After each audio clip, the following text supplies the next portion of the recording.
Well, around the world, we've seen a huge change in the way that information is consumed. There used to be a time, and trust me when I tell you this, there used to be a time not long ago when government would issue a statement to journalists, they would process it, they would publish that report in the newspaper the next day.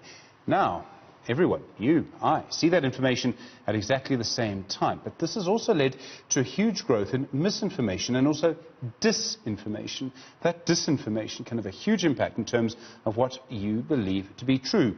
Dr. Jabu is the Head of Information and Cybersecurity at the CSIR. Dr. Mtsweni, good afternoon to you. I must just start by saying this, and maybe I'm getting old, but this change has happened in literally the last 10 years. I mean, from newspapers and sort of TV and radio to Twitter, it's happened very quickly, hasn't it? Good afternoon, Stephen, and thank you for inviting us. Indeed, you know, misinformation has definitely taken the world by storm, particularly with the rise of social media and obviously the internet growing even in our country. So many more people obviously are having access to these technologies, and they post a lot of information online.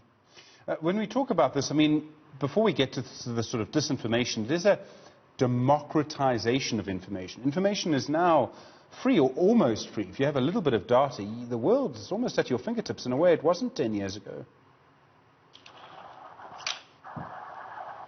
Definitely. So we see a lot of, especially on social media, where there's a huge number of users, like with Twitter and with Facebook, and people, they are sort of now becoming prosumers, if I can call it that, where they're able to produce the information, but at the same time they're able to consume it. And this type of information as well, they produce it using various tools and stuff like that.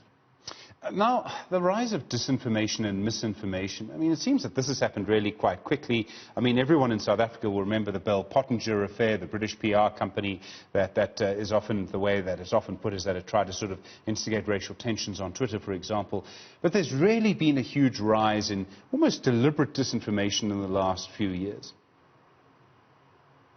No, definitely. You know, when we look at platforms like your Twitter and Facebook, you find that on daily basis there is millions of posts that are given there, and Facebook and Twitter will tell you that about 10% of those posts are mostly fake news.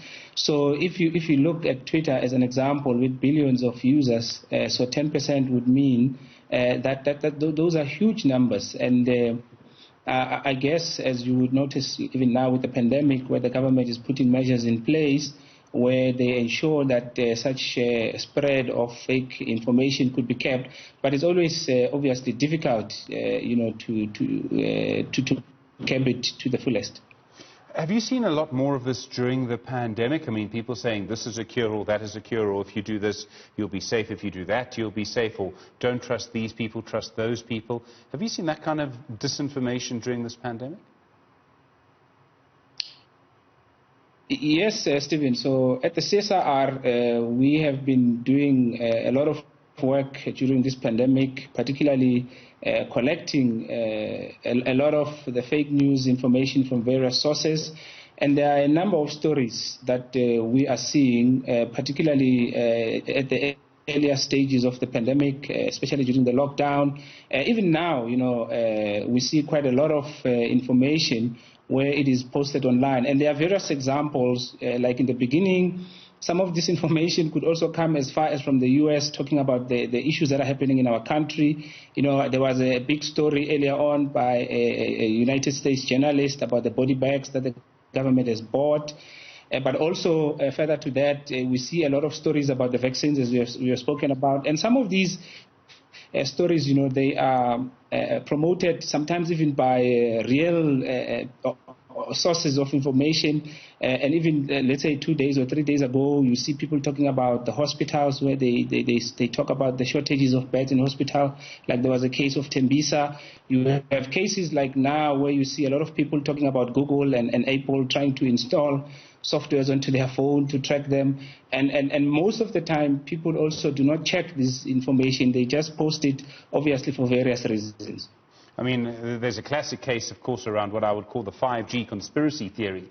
I mean, you know, a 5G cell phone tower is pretty much the same as a normal tower. It just uses a different frequency. And yet in Britain, some people have burnt down these towers because of what they've read on social media. No, definitely, and that is why even at the CSIR we had a seminar a few days ago just trying to dispel this notion that 5G has actually got anything to do with the virus. And you know, when it comes to disinformation, the funny thing about it is it always taps onto the reality. So, and the things of the day, they just spin it, but also they are novel. And in a sense, most of the time what they will do is they tap into our own beliefs, you know, especially into our own attitudes and our biases that we have hold. And most of the time, the conspiracy theorists, they would normally tap into that. It's the same as when it comes to phishing or when it comes to even other scams. People, they take advantage of our biases. They take advantage of our weaknesses as well to promote these news. And some studies have been done as well that says stories that probably create hype, they have a better chance even on social media to be retweeted. They have a better chance of even getting more following and stuff like that. The same's happening on WhatsApp now, isn't it? I mean, so many people will send a message, and my own personal bugbear drives me mad, is someone will send something and says, sent as received, which means they've done no verification whatsoever. On WhatsApp is even more interesting. You know, I belong to various number of groups, and on daily basis I try to promote to people what is true news and false news. But sometimes, you know, people, when they have a narrative, a particular narrative, when it comes to this information, it doesn't matter what the truth is. They will always believe what they see. And there are various cases that are there. You know, I can give a typical example, like a story in Italy. When the pandemic in Italy started to rise, people were using the pictures, for example, of the Brazilian president to purport as if he's the Italian president, and to purport that Italy has given up on the pandemic. But even though you would guide the people to say this is actually fake news, some people will still not even take that to heart. I suppose, and you must get asked this all the time, I mean, how do you know when a fact is a fact? And I could go on, how do you know if a fact really is a fact and actually and truly is a fact? I mean, do you just sort of rely on some outlets, for example? Newzroom Afrika would be a good place to start. Look, there are various ways that we can actually check if information is factual or not. And I think the key thing is obviously you need to look at the source. A credible source that always posts information is obviously very important to look at. But I think it's also very important to look at the author. Who is the author of this story? Who is the one who is actually sharing this information? But there are also other various things we need to look at, and that includes, for example, the type of images that may have been used into the particular information. People will manipulate the pictures, and sometimes will also manipulate the videos, you know, making as if Stephen is the one talking, but it's actually somebody else. And also there are fact-checking websites that are available out there. Real 411 is the one that is used here in South Africa, real411.org. You could check with that. But also in the Department of Telecoms and Postal Services, now called DT, they have a program that is already in place to actually check and make sure that some of these fake news that are there, they can be verified and they are stamped as such. At the CSIR, we also have a dashboard that we have created where people could verify and check some of these fake news.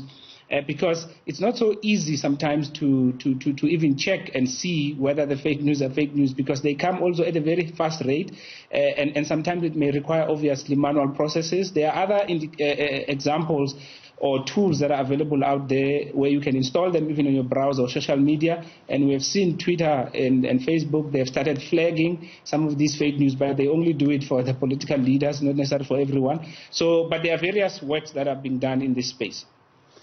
It's fascinating that Twitter was the first one to fact-check, and the first person they fact-check is the President of the United States. I mean, I can't quite believe that, you know, an organization has to actually do that, but they've been doing that. Facebook has not been doing that. And that's led to a lot of pressure on Facebook. How do you see that argument developing? I mean, advertisers are pulling out of Facebook because it won't fact-check the President of the United States. Yeah, definitely, because disinformation, obviously we call it digital warfare or digital information warfare, where various entities, stakeholders use the information to push different narratives. And that's what happens in the cyberspace, where we all have the tools. And with the case of Facebook, it's not the first time that such a thing happens, and probably it's not the last. Facebook had the same issue, with the Cambridge story that happened during 2016 in the elections. And the advertisers have pulled in, the campaign now, but I think it has died down a bit. Because the shares of Facebook were being tormented. However, Facebook has committed as well in doing a much better job, putting more resources on the ground, because some of these things of flagging the fake news requires a lot of people. And currently Facebook has about 3,000 people that have just employed to just work on these messages that are being posted every day. And it's millions of these messages. Sometimes, yes, we can have tools like we are trying to do at the CSIR, where we are using AI, machine learning, to be able to pick up these tools based on the trends and the traits that we've picked up over a period of time. But as you know, people are very creative. As these fake news come in, they create new things, particularly in South Africa as well. Dr. Jabu Mtsweni, I do appreciate the time. Thank you very much indeed. Head of the Information and Cybersecurity Centre at the CSIR.